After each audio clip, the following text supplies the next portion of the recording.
The second chapter in Miss Miller's work is entitled Gloria a Dieu, Poème onirique. When 20 years of age, Miss Miller took a long journey through Europe. We leave the description to her. After a long and rough journey from New York to Stockholm, from there to Petersburg and Odessa, I found it a true pleasure to leave the world of inhabited cities and to enter the world of waves, sky, and silence. I stayed hours long on deck to dream, stretched out in a reclining chair.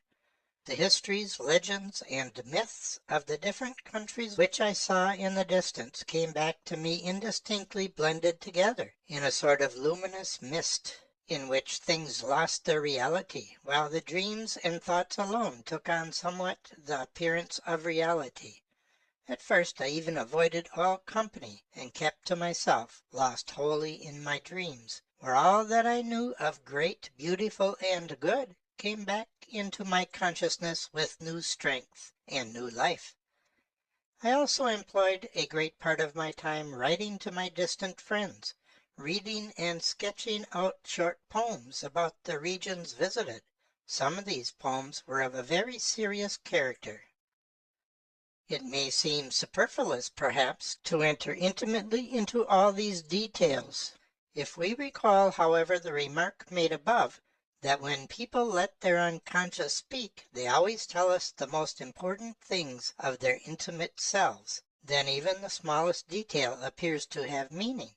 Valuable personalities invariably tell us, through their unconscious, things that are generally valuable, so that patient interest is rewarded. Miss Miller describes here a state of introversion. After the life of the cities, with their many impressions, had been absorbing her interest, with that already discussed strength of suggestion which powerfully enforced the impression, she breathed freely upon the ocean, and after so many external impressions became engrossed wholly in the internal, with intentional abstraction from the surroundings, so that things lost their reality and dreams became truth.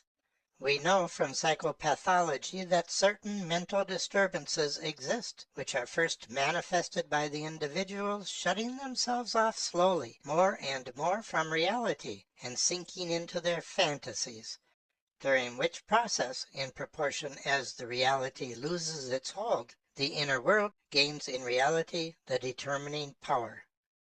This process leads to a certain point, which varies with the individual, when the patient suddenly become more or less conscious of their separation from reality. The event which then enters is the pathological excitation. That is to say, the patients begin to turn towards the environment, with diseased views, to be sure, which, however, still represent the compensating, although unsuccessful attempt at transference. The methods of reaction are, naturally, very different. I will not concern myself more closely with this here. This type appears to be generally a psychological rule, which holds good for all neurosis, and therefore also for the normal in a much less degree. We might therefore expect that Miss Miller, after this energetic and persevering introversion, which had even encroached for a time upon the feeling of reality, would succumb anew to an impression of the real world, and also to just as suggestive and energetic an influence as that of her dreams. Let us proceed with the narrative. But as the journey drew to an end, the ship's officers outdid themselves in kindness. Tout se coulait à des plumes empressées et du plus amiable, and I passed many amusing hours teaching them English. On the Sicilian coast, in the harbor of Catania, I wrote a sailor's song, which was very similar to a song well known on the sea.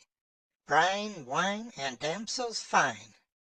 The Italians in general all sing very well, and one of the officers who sang on deck during night watch had made a great impression upon me, and had given me the idea of writing some words adapted to his melody. Soon after that I was very nearly obliged to reverse the well-known saying, veder Napoli e poi mourir. That is to say, suddenly I became very ill, although not dangerously so. I recovered to such an extent, however, that I could go on land to visit the sights of the city in a carriage. This day tired me very much, and since we had planned to see Pisa the following day, I went on board early in the evening and soon lay down to sleep without thinking of anything more serious than the beauty of the officers and the ugliness of the Italian beggars. One is somewhat disappointed at meeting here, instead of the expected impression of reality, rather a small intermezzo, a flirtation. Nevertheless, one of the officers, the singer, had made a great impression. Il m'avait fait beaucoup d'impression. The remark at the close of the description, sans songer à rien de plus sérieux que la beauté des officers, and so on, diminishes the seriousness of the impression, it is true. The assumption, however, that the impression openly influenced the mood very much is supported by the fact that a poem upon a subject of such an erotic character came forth immediately, Brine, wine, and damsels fine, and in the singer's honor. One is only too easily inclined to take such an impression lightly, and one admits so gladly the statement of the participators when they represent everything as simple and not at all serious. I dwell upon this impression at length, because it is important to know that an erotic impression, after such an introversion, has a deep effect and is undervalued, possibly by Miss Miller. The suddenly passing sickness is obscure and needs a psychologic interpretation, which cannot be touched upon here because of lack of data. The phenomena now to be described can only be explained as arising from a disturbance which reached the very depths of her being. From Naples to Livorno the ship traveled for a night, during which I slept more or less well. My sleep, however, is seldom deep or dreamless. It seemed to me as if my mother's voice awakened me just at the end of the following dream. At first I had a vague conception of the words, "When the morning stars sang together," which were the preludium of a certain confused representation of creation and of the mighty chorals resounding through the universe. In spite of the strange, contradictory, and confused character which is peculiar to the dream, there was mingled in it the chorus of an oratorio which had been given by one of the foremost musical societies of New York, and with that were also memories of Milton's Paradise Lost. Then from out of this whirl there slowly emerged certain words which arranged themselves into three strophes, and indeed they seemed to be in my own handwriting, on ordinary blue-lined writing paper, on a page of my old poetry book, which I always carried around with me. In short, they appeared to me exactly as some minutes later they were in reality in my book. Miss Miller now wrote down the following poem, which she arranged somewhat a few months later to make it more nearly, in her opinion, like the dream original. When the Eternal first made sound, a myriad ears sprang out to hear, and throughout all the universe there rolled an echo deep and clear, all glory to the God of sound. When the Eternal first made light, a myriad eyes sprang out to look, and hearing ears and seeing eyes once more a mighty choral took. All glory to the God of light. When the Eternal first gave love, a myriad hearts sprang into life. Ears filled with music, eyes with light, pealed forth with hearts with love all rife. All glory to the God of love. Before we enter upon Miss Miller's attempt to bring to light, through her suppositions, the root of this subliminal creation, we will attempt a short analytic survey of the material already in our possession. The impression on the ship has already been properly emphasized, so that we need have no further difficulty in gaining possession of the dynamic process which brought about this poetical revelation.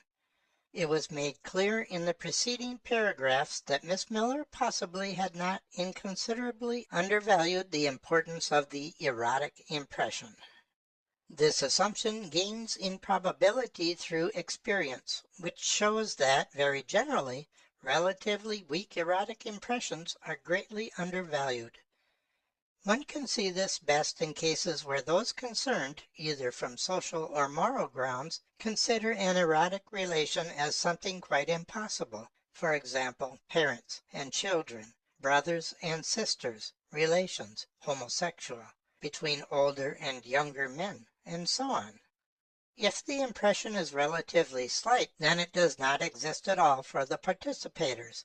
If the impression is strong, then a tragic dependence arises, which may result in some great nonsense or be carried to any extent. This lack of understanding can go unbelievably far. Mothers who see the first erections of the small son in their own bed, a sister who half playfully embraces her brother, a 20-year-old daughter who still seats herself on her father's lap, and then has strange sensations in her abdomen. They are all morally indignant to the highest degree if one speaks of sexuality. Finally, the whole education is carried on with the tacit agreement to know as little as possible of the erotic, and to spread abroad the deepest ignorance in regard to it. It is no wonder, therefore, that the judgment in puncto of the importance of an erotic impression is generally unsafe and inadequate. Miss Miller was under the influence of a deep erotic impression, as we have seen. Because of the sum total of the feelings aroused by this, it does not seem that this impression was more than dimly realized, for the dream had to contain a powerful repetition. From analytic experience, one knows that the early dreams which patients bring for analysis are none the less of especial interest, because of the fact that they bring out criticisms and valuations of the physician's personality, which previously would have been asked for directly in vain. They enrich the conscious impression which the patient had of his physician, and often concerning very important points.